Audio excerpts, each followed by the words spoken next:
Well, the backstory is quite interesting. We had Hamilton Glass here February of 2018 as part of our African American read-in.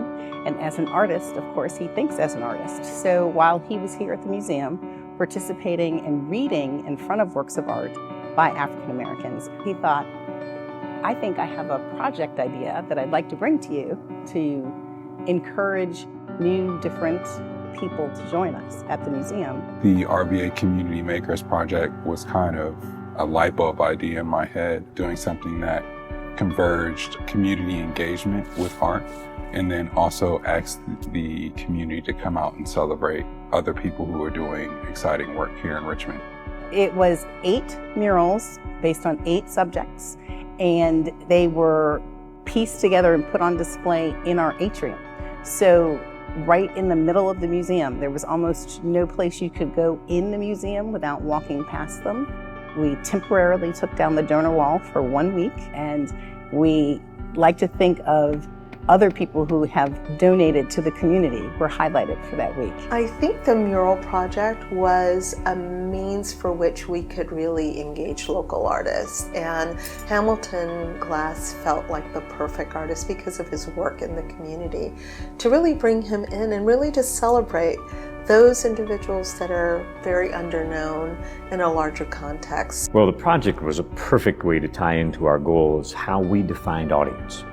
Our goal is to eliminate both real and perceived barriers, to expand our audience, to make this institution welcoming to everyone. And the goal always is to have people find themselves reflected in this institution. So I think in doing that, it definitely met the goals that were stated at the beginning. It was a tremendous success. It absolutely accomplished the objective that we were looking to accomplish, which was bring new and different people into the museum to see that piece of art. And we had 2 sessions of people coming to help Hamilton make that art. So the community engagement aspect was kind of the heart of this project. I really wanted people to be able to learn about these 8 individuals that we were highlighting, but I also wanted them to be a part of painting them. For my daughter, who's in an art specialty high school right now, and for her to be a part of painting on the project was great for her. It gave us an opportunity to really kind of dive into my work even more so than she understood. You know, it's just been a great opportunity for us to connect, which is exactly what art should be. It's an opportunity to really express yourself and tell stories and learn and those kinds of things, and that's exactly what it was for us. Many people, this was the first time they had come. So it absolutely accomplished part of what we wanted to accomplish, which was to let people know that this is their museum.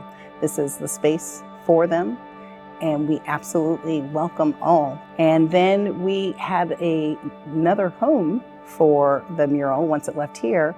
It is now on display at the Black History Museum. So they too were very excited to partner with us to make this a reality. You know, at the Black History Museum, our mission is to preserve stories that inspire. And we love talking about history, but you know, our second love is to talk about new contemporary history makers.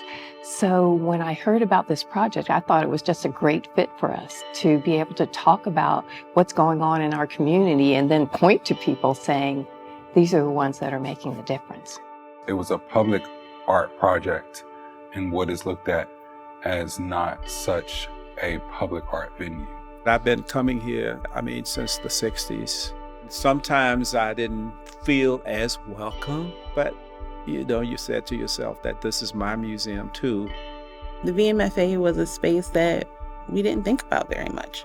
And I think it was designed that way. Like most institutions in the South, this institution, when the museum opened in 1936, we were by law segregated.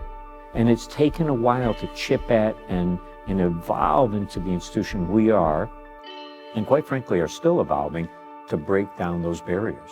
A lot of museums, as well as other organizations, are looking at equity and inclusion right now, more so than they probably ever have before. But to me, the key to making that work is really the partnerships. So for VMFA to reach out to us and offer an opportunity for us to receive this particular exhibition is a sign of partnership. It's reassuring that they are dedicated and serious about their mission and about making sure that this is a genuinely inclusive place and that they're here to elevate the stories and the art and the creative contributions of all people. It really was about how to be more inclusive locally and how to bring that voice in. We have been doing a great job with diversifying the narratives within the museum and finding ways that we can engage the local audiences and local artists as well. I think that's how we as a museum and other museums will continue to be of interest and grow as we incorporate more of the community, more of the people who live and work in and around the area of museums. If they see themselves there, if they know that they're a part of that vibrancy, a part of that artistry, they will feel much more connected to the space, to the artworks, and to the people.